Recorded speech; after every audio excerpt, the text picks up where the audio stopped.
Hello my loves and welcome back. Today I want to talk about Janu Sirsasana.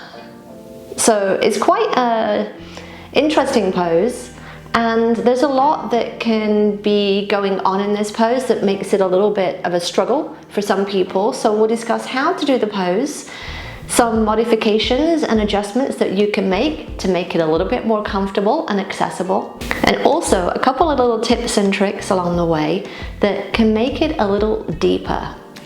Alright, so we're going to start off sitting in Dandasana, legs extended here out in front, and you'll draw your left leg up and let your left leg come out to the left side. Now, traditionally, the foot comes in towards the groin, but I'm just going to let your foot decide where it wants to be. And then from your right hip crease, just fold over your right leg, and we'll be here in Janu Sirsasana. This is the normal way that it's taught here. It's not necessarily my preferred way, but this is the basic steps of Janu Sirsasana here. You should get a nice sensation of length all the way from the bottom of the foot, all the way into this extended leg, all the way along the calf, hamstrings, lower back and upper back. It's a stretch for the whole back side of your body. And you'll rise back up, help the left leg up and out, and then let the right leg come up and open out to the right. And as you do that, from your left hip crease, hinge forward and fold over your left leg, letting yourself rest wherever feels comfortable for you. You don't have to hold the foot. Holding the foot is not necessary. You can put the hands on the shin, you can put the hands on the floor, wherever you feel is right for your body. You're kind of noticing here what is screaming the loudest at you here. It could be that you're feeling it more into the hamstring, maybe it's the calf, maybe it's the low back. So just notice. And then rise back up and then help the right leg up. So as we think about this pose, we have one leg extended forward, one leg bent out to the side, and then we hinge at the hips and fold forward. So there's a lot going on. We have extended, external rotation, and then flexion. It's a very intense pose, no pun intended. And as we find this, what happens is people get stuck into these ideas of where they should be. So the first thing that I want you to notice is that I have a little bit of cushion for my bum. I like to have cushion underneath my joints. That's just how I roll. But the first thing that I want to mention here is this leg does not have to be straight. For many people, the limiting factor to kind of feeling this length all through the back body rather than just into the hamstring is that this leg is too straight. Having the leg straight is limiting you from feeling the pose elsewhere.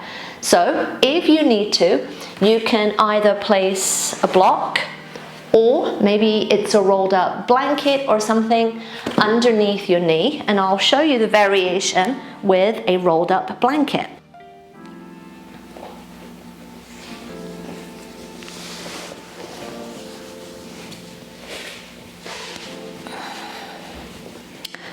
So you just take that big sausage roll underneath your knee, and the other knee is bent, foot close in towards the inner thigh here, and then fold over into Janu Sirsasana. And if you try this version, you might notice that you can get a little deeper forward into the pose. So that is the first thing that I always suggest is fold forward with a bent supported knee. So the second thing that I want to mention here is this bent leg. So this leg that's extended forward doesn't have to be straight, but this bent leg, this leg does not have to be close into the groin. It just doesn't. Find a position that works for you. For some people, that might be that the foot is a little further away from your extended leg here. That's fine.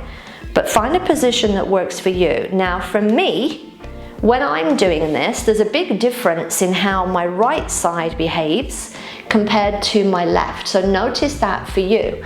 When I'm doing this pose, for my right leg, I don't have any support. If my right leg is bent, it's perfectly connected to the floor. When my left leg is bent and out to the side, I like to give it a little bit of support with a block or a cushion or a blanket or something.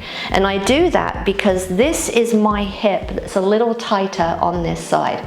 So that would be my suggestion as well. If you find that you're in this position and the leg is lifted away from the floor, give it some support and then come forward.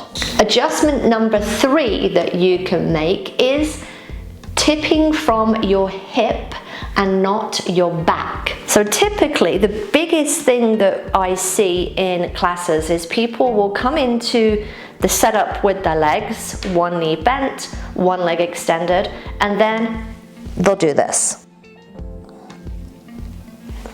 It just doesn't work because you're moving from your thoracic and lumbar spine. That's not what we're after. What we want is the pelvis to come forward. So as your pelvis is connected to the floor here, your sit bones are connected to the floor, you'll tip forward with your pelvis, not your lower back. You're not rounding. Think about reaching the forehead forward and up first, and then fold towards the leg. It's basically the same movement that you have in forward folds and in cat and cow. It's that movement of the pelvis over the head of the femur. All right, so now for the biggest tip I feel that is going to help today, and that is to make the pose a little more accurate for what we want for our body. So when we lift one knee and we send the leg out to the side, our pelvis shifts. There's a little movement of the pelvis. So as my pelvis starts off square to the front of my mat, I lift my knee, and as I send my knee out, my pelvis shifts. My right hip goes forward, my left hip goes back. Now, that kind of misses some of the length in the hamstring as I then come forward. And it also kind of adds a little bit of torque into the lower back and the sacrum, which I don't want. So what I suggest you do is that as you find yourself set up in this position, you then lift the hip of your straight leg and send it to the back of your mat. Now, visually, I can feel this is different because this knee, as I said, this is my tight hip, my knee will lift up and away from the floor. If I'm here, it doesn't, because I'm compensating here. I'm compensating for this hip being tight by shoving this side of my pelvis forward and reaching towards the front of the mat. That's not what I want if I want length through the whole of this back side of this leg and through this right side of my body. So I'm gonna lift the hip, I'm gonna send that side of the pelvis back and then support my leg. Then when I come forward, I'm over my extended leg, my bent leg is supported, and I find myself settled in Janu Sirsasana here.